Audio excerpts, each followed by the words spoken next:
Olá, povo de Deus, quarta-feira da 22ª semana do Tempo Comum, 2 de setembro de 2020, 1 Coríntios 3, de 1 a 9. A primeira carta aos Coríntios é um texto motivado por vários recados que Paulo recebeu da comunidade e se dispôs a responder com atenção. Portanto, essa carta trata de temas variados, desde questões sexuais, de gênero, litúrgicas. Porém, o apóstolo diz que ele não disse tudo o que queria e como queria, pois percebeu que a comunidade era muito frágil e que se comportava como criancinhas. Faz parte da pedagogia de Paulo escolher o que dizer para não escandalizar aos coríntios. Porém, ele alerta que é preciso superar a infância para poder digerir comida sólida. No texto de hoje, ele contrapõe homens espirituais a homens carnais, ou seja, os que já estão evoluídos espiritualmente e os que ainda estão presos a critérios meramente humanos. O argumento que o apóstolo usa para justificar tal classificação são as divisões na comunidade, a formação de grupos rivais. Apolo tinha sido um evangelizador de boa qualidade. Pregava com muita propriedade e não contradizia em nada o apóstolo Paulo. Porém, sempre há nas comunidades quem prefira este ou aquele evangelizador. Isso fazia com que os grupos fiéis a Paulo se rivalizassem com os que preferiam Apolo. Por isso, Paulo relativiza o papel do evangelizador, dizendo: somos simples servos, por cujo intermédio abraçastes a fé, e cada um atuou segundo a medida que o Senhor lhe concedeu. Eu plantei, Apolo regou, mas foi Deus quem deu o crescimento. Assim, nem o que planta, nem o que rega é alguma coisa, mas só Deus que faz crescer. Tanto o que planta como o que rega formam um só, e cada um receberá a recompensa conforme seu próprio trabalho. Pois nós somos cooperadores de Deus, e vós sois o seu terreno de cultivo, o edifício de Deus. Interessantes são os nossos tempos. Muitos se apegam a pregadores midiáticos como se eles fossem mais fiéis à palavra de Deus do que aquilo que é escutado em suas próprias comunidades. O poder da mídia fascina, seduz, que muitas igrejas fazem muito dinheiro com um pregador com microfone frente às câmeras. As pessoas se apegam a este ou aquele, fazendo desta pessoa um ídolo. Ora, ídolo pode dizer o que quiser, pois suas palavras já estão blindadas e são praticamente inquestionáveis. Hoje somos reféns dos meios de comunicação que fazem as pessoas amarem a uns e odiarem a outros, gerando uma sociedade polarizada e rival. Pois foi exatamente isso que Paulo combateu na comunidade de Corinto, que se dividia em torno aos seus ídolos.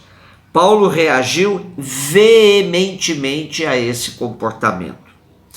Lucas 4, 38, 44. A cena da cura da sogra de Pedro é muito boa para entendermos perspectivas diferentes das narrativas evangélicas. Em Mateus, Jesus apenas toca a mão da enferma e a febre a deixa. Em Marcos, Jesus ajuda-a a levantar-se da cama. E em Lucas, Jesus inclina-se sobre a enferma e ameaça a febre, e esta deixou a mulher. A febre era entendida como possessão demoníaca, e quem estivesse com febre estaria possuída, e em estado impuro, portanto. Tocar uma pessoa impura era proibido por lei. Em Mateus, Jesus se contamina com a enferma para curá-la.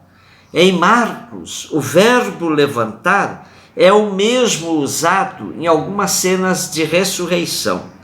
Jesus não só pega nas mãos da enferma, mas a ressuscita para o trabalho. E em Lucas fica evidente o exorcismo, pois Jesus ameaça a febre, da mesma forma que faz com os demônios. E em todas as narrativas, ficar curado para servir é o denominador comum. A sogra de Pedro, uma vez liberta da febre, se põe a servi-los. Depois da cura da sogra de Pedro, vemos Jesus envolvido com diversas curas e exorcismos. Interessante observar que isso se deu no fim do dia, ao pôr do sol. Eu me lembro que os benzedores, benzedoras populares, não gostavam de exercer seu ministério de cura depois que o sol se punha. Na verdade, o texto diz ao pôr do sol. Bom, pode passar a impressão de que os enfermos procuravam Jesus antes de o sol se pôr. Pode ser. E mais uma vez, vemos que as curas de Jesus serviam como ocasião para a profissão de fé dos demônios, que declararam: Tu és o Filho de Deus. Jesus ordenava que se calassem, pois eles sabiam que Jesus era o Messias. Os demônios sabiam que Jesus lhes era uma ameaça. No dia seguinte, bem de manhã, Jesus se retira para um lugar deserto.